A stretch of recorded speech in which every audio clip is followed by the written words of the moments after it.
Vamos imediatamente a Brasília. Lá está a repórter Vitória Bel com Sóstenes Cavalcante, líder da oposição, líder do PL na Câmara dos Deputados. Bem-vinda, Vitória. Suas informações. Boa tarde a você, boa tarde a todos que nos acompanham. Isso mesmo, a gente segue ao vivo aqui com o líder do PL na Câmara dos Deputados, Sóstenes Cavalcante, para repercutir essa formação da maioria na condenação do ex-presidente Jair Bolsonaro. Líder, seja bem-vindo à Jovem Pan.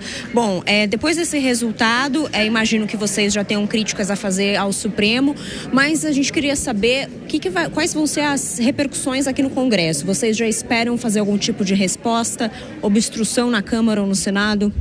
Bom, primeiro, nenhuma novidade com relação ao julgamento. A grande novidade foi aquele voto extenso e muito positivo do ministro Fux ontem, que a gente não contava com este voto tão contundente, tão convincente.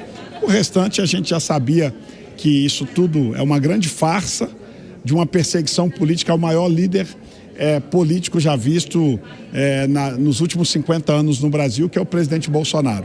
Resta-nos agora continuar a nossa luta e o foco principal volta-se para a anistia, que antes desta condenação era somente para aqueles manifestantes do 8 de janeiro. Agora não. Agora lutaremos por anistia para todos, inclusive para o presidente Bolsonaro.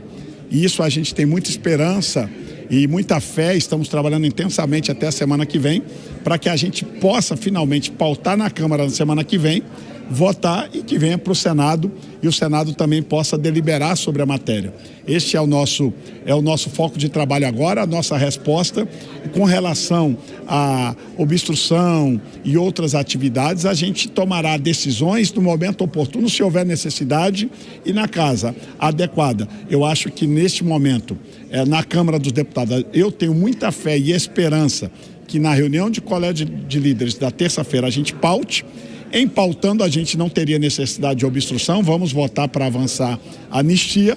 Em não pautando, a gente tem que reunir a bancada, avaliar a obstrução, outras medidas a ser tomadas, porque nós não vamos não reagir a tamanha injustiça praticada, não é por todo o Tribunal Federal, todo o Supremo Tribunal Federal, e sim por 4 ministros que tomaram uma decisão política, nada jurídica na nossa avaliação. Então, se a anistia não for uma decisão de ser pautada a anistia na reunião de terça-feira, vocês já vão começar a organizar uma obstrução na Câmara, é isso? E essa obstrução seria nos moldes da outra, que virou um motim, que o presidente Hugo Mota não conseguiu chegar na mesa diretora para tentar fazer a sessão? Bom, primeiro eu agradeço a oportunidade de explicar que não é motim, e sim uma ocupação. Motim é uma palavra, e eu respeito, e nós defendemos a liberdade, você tem todo o direito de ter o adjetivo que você quiser, mas motim está muito associado no subconsciente do brasileiro àqueles encapuzados, armados, que não foi nada acontecido conosco. Nós estávamos de cara limpa, de esparadrapo na boca para não ter discussão pessoal. Foi uma ocupação, porque o instrumento regimental que a gente tem, que era a obstrução, nós usamos 5 meses no primeiro semestre e não resolveu, porque a nossa pauta não foi atendida. Nesta ocupação, nós neste momento não temos pensamento de voltar com a ocupação.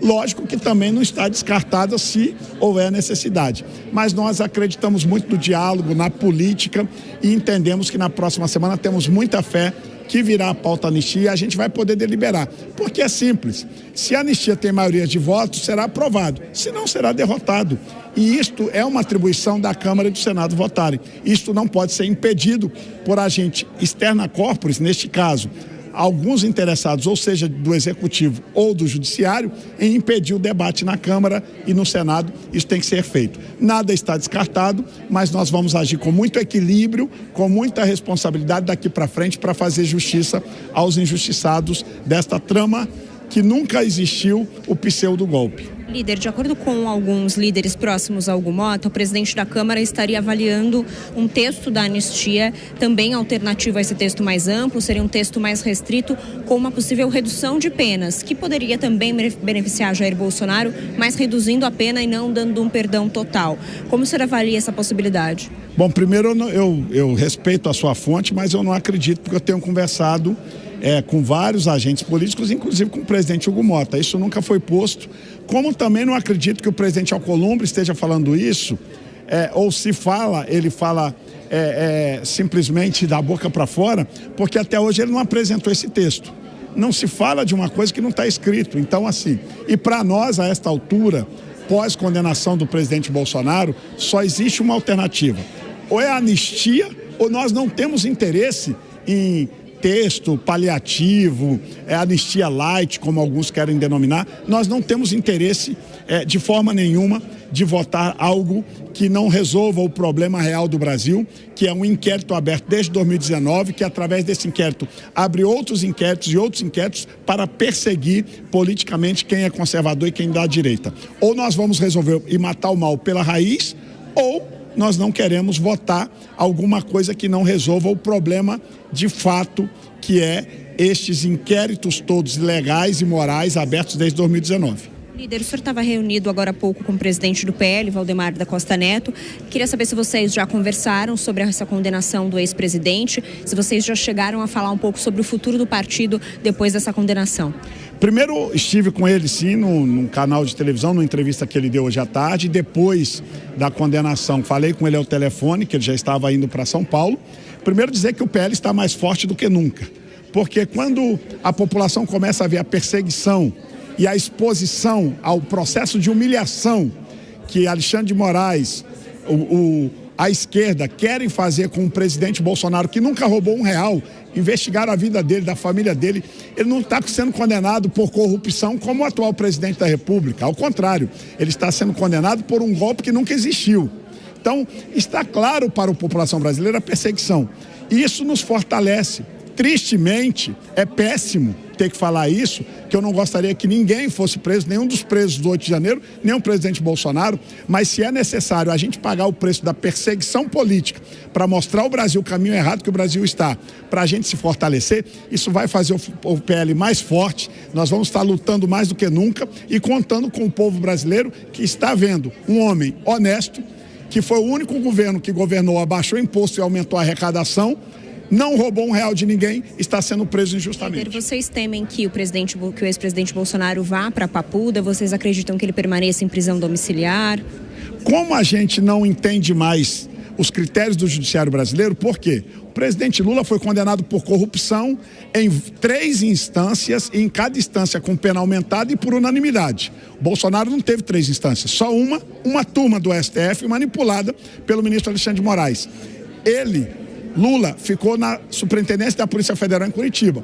Mas a gente sabe que o grande sonho do psicopata ministro Alexandre de Moraes é botar a cereja no bolo e ter uma foto para dar para o presidente Lula de campanha do presidente Bolsonaro na Papuda. Este é o sonho da esquerda e de Alexandre de Moraes. Se eles fizerem e concretar esse sonho, vão cometer ainda maior injustiça, porque o povo brasileiro vai comparar, ora, o Lula condenado por corrupção em todas as instâncias vai para a Superintendência da Polícia Federal, Bolsonaro vai para a Papuda.